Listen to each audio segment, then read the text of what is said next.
Ya Yanga na Williet Bangwela imekwisha kwa Mkapa na Yanga ameshinda goli 2-0 na kupelekea kuwa na aggregate kubwa ya ushindi wa Yanga 5-0. Ugenini kwa shinda goli 3, kwa Mkapa goli 2, goli 5-0. Niwapongeze Yanga kwa kupambana mpaka kupata magoli haya. Lakini tukija in general kwa uchezaji, kiukweli naamini hakuna mshabiki wa Young Africa yoyote ambaye anafurahishwa na uchezaji wa timu. Inawezekana sasa hivi mwalimu asipate lawama kwa sababu timu inapata matokeo. Yaani mwalimu anaweza asipate lawama yote kwa sababu timu si inapata matokeo, lawama atapata wapi? Lakini pindi atakapokosa matokeo watagusanisha matukio. Tulikuwa tunashinda lakini mpira mbaya. Sasa hivi tumepoteza kabisa. Kocha hatufai. Ndio kitu ambacho kitaongeleka. Sasa hivi watu hawezi kuongea kwa sababu timu inapata matokeo. Lakini ikikosa matokeo, lawama zitarudi kwa kocha.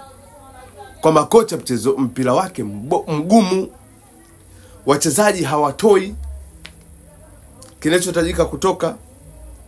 You see, hiki kitatokea. Lakini sasa hivi hakiwezi kutokea kwa sababu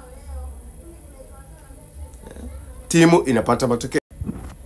Lakini ukitizama game zote mbili walizocheza kule ugenini Angola na hapa kwa Mkapa, haifurahishi Yanga.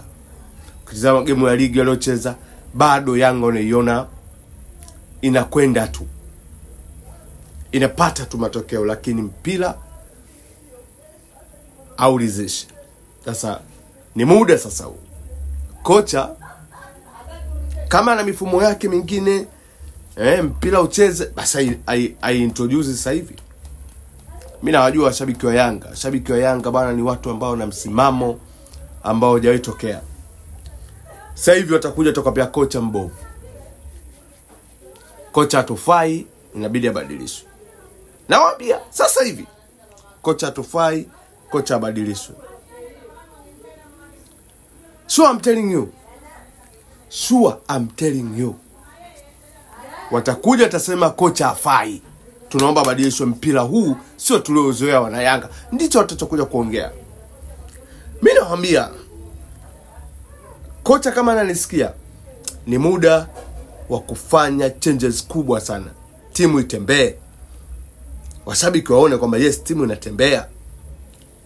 Lakini ikiendelea kucheza hivi ilivyocheza, kocha Christmas itakuwa ngumu kuiona. Washabiki wa Yanga hawapendi tabu. Yaani swala tabu kwao tofauti. Hawaipendi tabu. Wanataka timu icheze, timu ione. Sasa hivi inapocheza, washabiki wanakuwa na ulakini pembeni, ila hawaongei kwa sababu timu inapata alama 3. Lakini ikija kukosa hata mechi moja tu, kocha hatoshelezi. Na